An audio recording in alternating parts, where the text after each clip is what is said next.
We were on the verge of losing a multi-million-dollar contract when we discovered a technique that flipped the entire negotiation. In moments, the other side shifted from rigidly holding their stance to agreeing to my terms. It felt like finding the missing key to a locked door. This approach isn't something you'll learn in business school or from standard negotiation books. It's a psychological strategy that taps into what most negotiators overlook, a method top CEOs rely on to secure their biggest deals. This could be the turning point you've been searching for in your leadership journey. If you're new here, please subscribe and like because I share tips to help you improve your career. Most executives walk into negotiations laser-focused on spreadsheets and term sheets while completely missing the human element underneath. They prepare market data and financial models, but overlook the emotional currents that ultimately determine whether deals succeed or fail. Research shows 78% of negotiations collapse because of misaligned emotional expectations, not disagreements over terms. The human element matters. Consider what happened when a Fortune 500 tech CEO pursued a major merger. He negotiated aggressively on valuation and governance, but ignored the target company's deep-seated concerns about cultural identity. For the acquired team, their R&D autonomy wasn't just a perk, it was their identity. Losing it felt like losing their purpose. The deal collapsed during due diligence, not because of financial disagreements, but because the team couldn't see a future where their work retained meaning. Dan Shapiro's research at the Harvard Negotiation Project explains why identity triggers derail negotiations more than any other factor. When people feel their core values or professional identities are under attack, rational discussion becomes nearly impossible. For example, I witnessed an acquisition where scientists nearly torpedoed a multi-million-dollar deal. They didn't care about the premium offered. They needed assurance their research wouldn't be shelved for commercialization. Shapiro's findings emphasize that addressing these identity concerns early can prevent such breakdowns. Harvard studies found negotiators who directly address identity concerns close deals 3 times faster. The most effective professionals negotiate emotional security alongside terms. Think about hostage negotiators who resolve standoffs by mirroring language patterns and validating concerns before discussing demands. They understand no one makes rational decisions when feeling threatened. So, what specific technique works best for diffusing tension? Proactive emotional labeling. Instead of waiting for conflict to erupt, name the emotions you observe early. For example, it seems like this change might impact how your team operates day to day. This simple acknowledgement creates psychological safety, the foundation for productive negotiation. The multi-million-dollar deal I mentioned earlier eventually closed after we redesigned governance to protect research independence. The scientists didn't need more money, they needed proof their life's work wouldn't be discontinued. Once we addressed that existential fear, contractual details fell into place. Real negotiation power comes not from suppressing emotions, but from channeling them. When we recognize that every major deal secretly hinges on human fears and aspirations, we stop bargaining over positions and start shaping outcomes. Most of what you've been told about projecting strength in negotiations is wrong. The real leverage comes from strategic vulnerability, knowing exactly when and how to reveal your constraints. Everyone knows the other side faces constraints too, yet few admit them at the right time.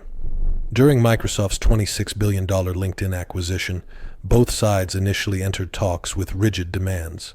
The breakthrough came when Microsoft's team acknowledged specific challenges, like integrating LinkedIn's culture and systems with their own. This unexpected candor shifted the tone, leading LinkedIn to reciprocate by addressing Microsoft's concerns about leadership alignment. What had been months of stalled discussions quickly gained momentum.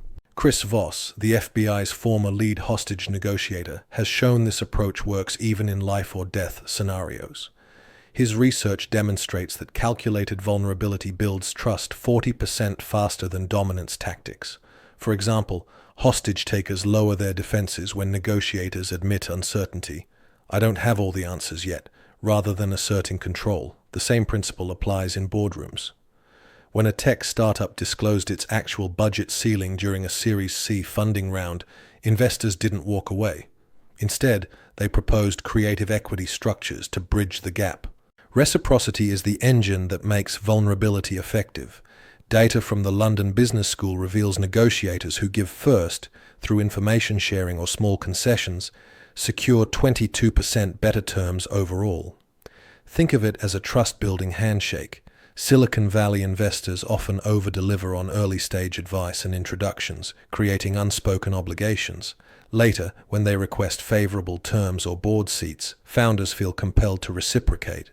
Here's where most professionals fail. They wait too long to establish these reciprocal obligations. A study of 500 M&A deals found negotiators who exchanged minor concessions early achieved valuations 15% higher than those who held back. The key is structuring these exchanges deliberately. Instead of saying, "We'll lower the price," try, "If we adjust the payment terms, would you consider accelerating the transition timeline?" This links concessions directly to reciprocal actions. The illusion of control principle amplifies this effect. When you ask, "How should we structure this earnout?" instead of dictating terms, you trigger the counterpart's problem-solving mentality. A pharmaceutical company used this by asking, "What's the most equitable way to handle manufacturing delays?" The resulting clauses were stricter than the licensor would have dared propose outright. Strategic vulnerability isn't about weakness. It's about leveraging human nature to create better deals for both sides. If you're finding this helpful, please subscribe and like, because it helps us create content that matters to you. Also, if you want to take your skills further, check out our executive education and executive coaching programs at execbeat.com. When negotiations reach crisis point, your voice becomes the most powerful tool you possess. Yet most professionals use it exactly wrong. FBI data reveals 92% of negotiators instinctively raise their voice during conflicts, triggering an opponent's defensive physiology before either party realizes what's happening. Your vocal delivery physically alters brain chemistry in ways that can escalate or diffuse tension. Chris Voss's breakthrough method applies the deliberate calm of late-night FM radio hosts to high-stakes negotiations. Their slow speech patterns and downward vocal inflections act like a soothing balm, calming the storm and creating space for rational dialogue. Neurobiological research explains why this works. Low-frequency vocal tones stimulate neurons that regulate cortisol and adrenaline production. By mirroring the pacing of late-night DJs, speaking 20% slower with a slightly deeper pitch, you activate the parasympathetic nervous system in your counterpart.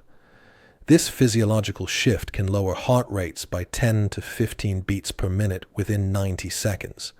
Crisis negotiators even train with biofeedback equipment to monitor these changes in real time, ensuring their delivery has the desired effect. Consider a corporate boardroom case study. During a shareholder revolt over executive compensation, the CEO avoided defensive posturing. Instead, he adopted the late-night DJ voice, saying, "I hear how concerning this looks for long-term investors." His measured tone de-escalated what could have become a public relations disaster. This works because the auditory cortex registers emotional safety cues faster than it deciphers words, allowing calm tones to bypass resistance and foster collaboration. The 7-8-4 breathing technique gives negotiators precise control over these vocal patterns. Inhale through your nose for 7 seconds. Hold for 8, then exhale through pursed lips for 4. This oxygenates your blood and prevents overbreathing, steadying your voice. Navy SEALs use a variation of this method in combat, and in venture capital negotiations, practitioners using it maintain 22% calmer vocal tones, leading to more productive discussions. By consciously controlling your voice, you guide physiological synchronization, calming both parties. Pharmaceutical negotiators using this method reduce drug pricing standoffs from 14 hours to 6.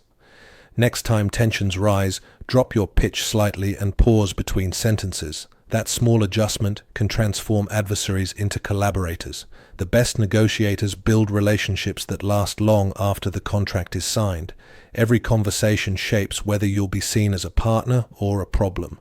When the other side feels they've won, you've created trust for future deals. Emotional labeling, strategic vulnerability, and vocal control work together to foster that trust. Practice them in low-pressure moments, mirror phrasing in emails, ask how questions in meetings, or try the late-night DJ voice on a call. Now challenge yourself. Use one technique in your next negotiation. Each step sharpens your skills, turning every deal into a chapter in your growth story.